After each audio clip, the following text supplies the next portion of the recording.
furnishings of the temple. It first starts off specifying that, defining that the east is the direction of Boleskine, okay, which is situated on the southeastern shore of Loch Ness in Scotland, 2 miles east of Foyers.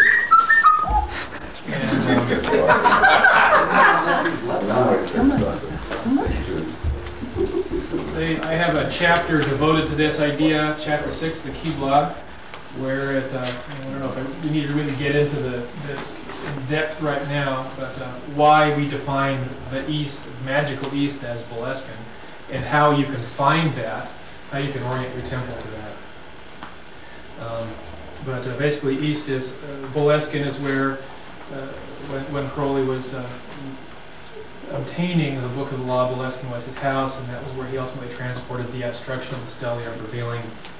And therefore, that's sort of a special place for Thelema, kind of like an omphalos of the Thelemic system. And that's our magical east. That is the east of all Thelemic temples, in the direction of Boleskine. Is Which is not exactly east, right? It is not exactly east. Specifically,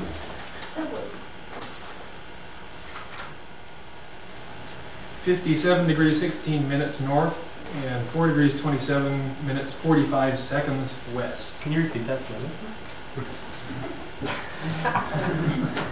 57 degrees 16 minutes north, that's 00 seconds. Yeah. And longitude 4 degrees 27 minutes 45 seconds west. That's a little bit different than the one that's given in the footnote of book 5. But that latitude and longitude was actually, I believe, for the town of Foyers, rather than the Boleskine proper. There's also a table in the book here that says what the direction to Boleskine is from true north from a number of selected locations around the world. Oh, cool. Including Chicago, Illinois, where it is 42.5 degrees east from north. From Akron, Ohio, it's 43.5 degrees east from north.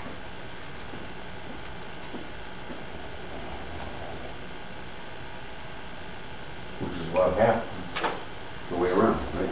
It's halfway between east and north. So anyway, that's magical. So you can also there's if you can't, obviously a lot of people aren't going to be able to actually take their building and turn it that direction. So there are different ways of making do. You can come up with a ritual to take your stele and consecrate it, where you actually find out what that direction is and hold it up to that direction while you say, do part of the ritual. Something like that will help to orient your temple properly. The high altar is set up in our temple east.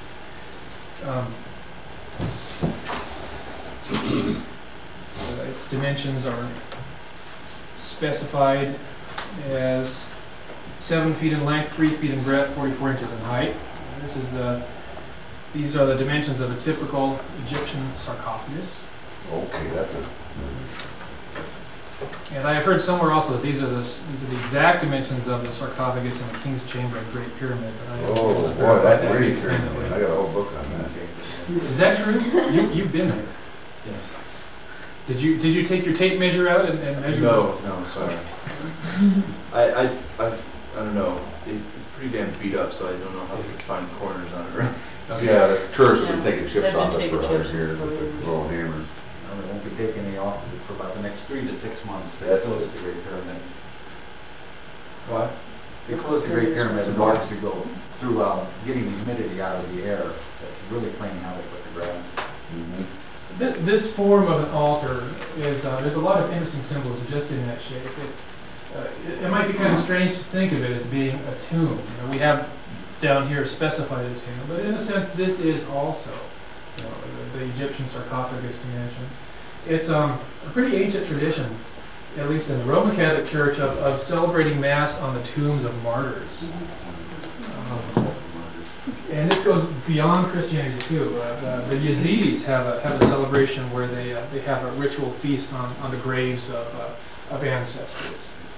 And this is a tie into some pretty ancient religious material here, where we're bringing in the influence of those that have gone before us.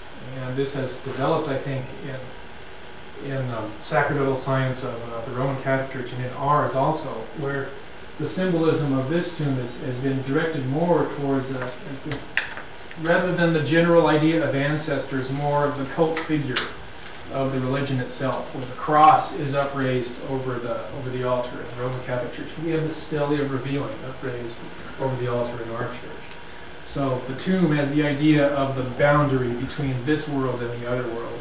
Now it takes on the additional meaning of the boundary between our manifested existence and the part of the unmanifested universe where the law of Thelema comes from. Also, in ancient Greek temples, the temple itself, the temple edifice itself, according to Gilbert Murray, was intended to represent the sky, and the altar stone within the temple was intended to represent the earth, which would tend to explain that somewhat mysterious line in the Mass where the priest thrones the priestess on the summit of the earth. That's also an Egyptian ritual, the Holy Holies is often the first mound that rose out of the waters of chaos. Okay, was there in that source, does it actually use that wording of the throning someone on the summit of the earth? No, in general, in Egyptian temples, the Holy of Holies was also just considered, each Holy of Holies was considered the mound that was originally sprung out of the waters of chaos. Okay. It's also used as kind of an axis mundi figure for Right, Axis Mundi or Omphalos, right, and which again ties into our idea of blessing as the Omphalos of the Thelemic world, and the stele as being the focal point of that of blessing, the abstraction originally located that blessing. So here we have our focal point.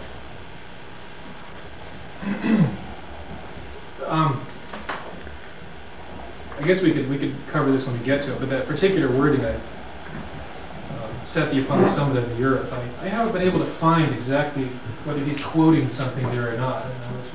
Does anybody here know if that's a quote? Familiar? It does. It sounds really familiar to me. I haven't been able to find it. If anybody finds the original source of that word, let me know.